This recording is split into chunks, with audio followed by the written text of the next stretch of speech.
Hello hi అండి, అందరికీ నమస్కారం. నేను మీ Mounika. Welcome back to Sri kitchen in Telugu. ఈరోజు మనం ఈ వీడియోలో వచ్చేసి గోబీ టమాటో ఫ్రైని ఎలా చేసుకోవాలో చూద్దాం. చాలా సింపుల్ రెసిపీ, చాలా టేస్టీగా ఉంటుంది. తప్పకుండా ఇలా నా స్టైల్లో నేను చేసుకునే విధంగా అయితే తప్పకుండా ట్రై అయితే చేయండి. ముందుగా మనం కాలీఫ్లవర్ని తీసుకొని ముక్కలుగా కట్ చేసి ఇలా వీడియోలో చూపెట్టే విధంగా అయితే ఫ్రెష్గా వాష్ అయితే చేసేసుకోవాలి. ఒక 2-3 టైమ్స్ అయితే వాష్ చేసేసుకోండి.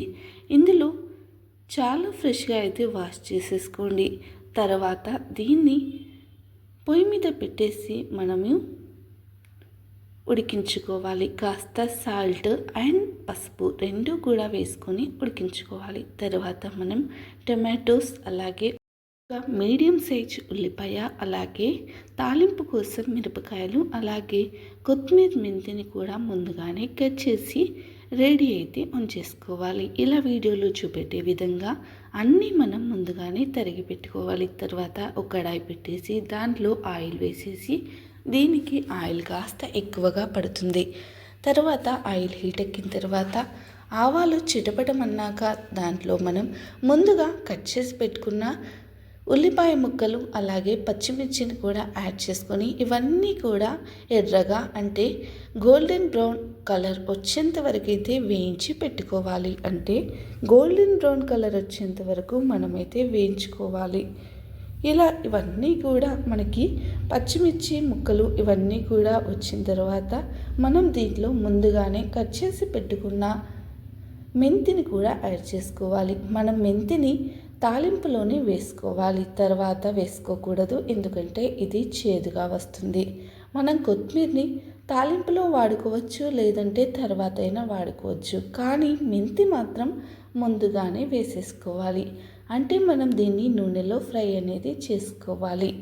ఇలా మెంతి అనేది నూనెలో ఫ్రై అయిన తర్వాత, అంటే ఇలా వీడియోలో చూపెట్టే విధంగా మొత్తం మెంతాకు మొత్తం ఫ్రై అయిన తర్వాత మనం దీంట్లో పసుపుని యాడ్ చేసేసుకోవాలి. నేను ఇక్కడ అల్లం వెల్లుల్లిపాయ వేయలేదు, మీ దగ్గర ఉంటే కనుక వేసుకోండి, ఇంకొంచెం టేస్టీగా అయితే వస్తుంది.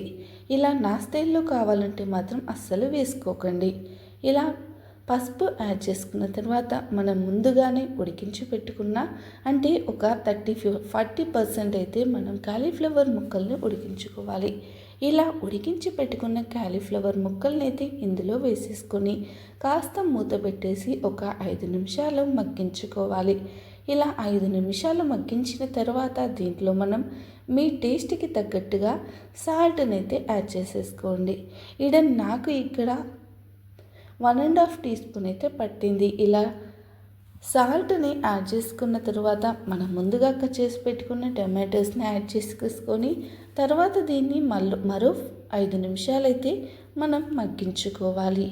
ఇలా 5 నిమిషాల తర్వాత చూస్తే చూడండి, మనకి టమాటోస్ అనేవి తోలు విడిపడుతుంది. ఇలా టమాటోస్ అనేవి మగ్గిపోవాలి. ఇలా టమాటోస్ మగ్గిన తర్వాత ఒకసారి కలిపేసుకొని మళ్ళీ మూత పెట్టేసుకొని మరో 5 నిమిషాల తర్వాత చూడండి, మనకి టమాటోస్ అనేవి చాలా సాఫ్ట్గా అయితే ఉడికిపోయాయి. అంటే మనకి ఒక 70% అయితే మనకి టమాటోస్ అనేవి ఉడికిపోయాయి. మనకి ఇలా వాటర్ అనేది వస్తుంది. ఇలా వాటర్ అనేది వచ్చిన తర్వాత మనం దీంట్లో మన కారం, అంటే మనకి టేస్ట్కి తగ్గట్టుగా కారాన్ని అయితే అడ్జస్ట్ చేసుకోండి. ఎందుకంటే నేను ఇక్కడ కారం మెజర్మెంట్స్ చెప్పట్లేదు. ఎందుకు అంటే ఒకరు ఎక్కువగా తింటారు, ఒకరు తక్కువగా తింటారు. అందుకనే మీ రుచికి తగ్గట్టుగా కారాన్ని యాడ్ చేసేసుకోండి. తర్వాత మళ్ళీ ఒక 7-8 నిమిషాల పాటైతే ఇలా మగ్గించుకోండి. నాకు ఇక్కడ ఒక 7-8 నిమిషాల తర్వాత చూడండి, మనకి కర్రీ అనేది దగ్గర పడిపోయింది. అంటే మనకి దీంట్లో వాటర్ అనేవి మొత్తం కూడా ఎగిరిపోయాయి. చూడండి, మనకి కర్రీ అనేది ఎంత పర్ఫెక్ట్గా కనిపిస్తుందో. మనకి ఇక్కడ కర్రీ అనేది రెడీ అయిపోయినట్టే. ఈ కర్రీ అనేది మనకి చపాతీ, పూరి, రైస్ ఇలా దేనిలోకైనా సరే చాలా చాలా బాగుంటుంది. ఎస్పెషల్లీ పూరీలోకి అయితే చాలా బాగుంటుంది. తప్పకుండా ట్రై చేయండి. నేను ఇక్కడ ప్రతి పార్ట్ని అయితే వేసేసాను. మీకు కావాలనుకుంటే వేసేసుకోండి, లేదంటే వద్దని స్కిప్ చేయండి. చూడండి, నేను ఇక్కడ రైస్లో చూపెడుతున్నాను. చాలా టేస్టీగా వస్తుంది. తప్పకుండా ట్రై అయితే చేయండి. మా వీడియో నచ్చితే లైక్ చేసి షేర్ చేయడం మాత్రం అస్సలు మర్చిపోవద్దు. అలాగే మా ఛానల్ని ఫస్ట్ టైం కనుక చూస్తే తప్పకుండా సబ్స్క్రైబ్ అయితే చేసేసుకోండి. Thank you.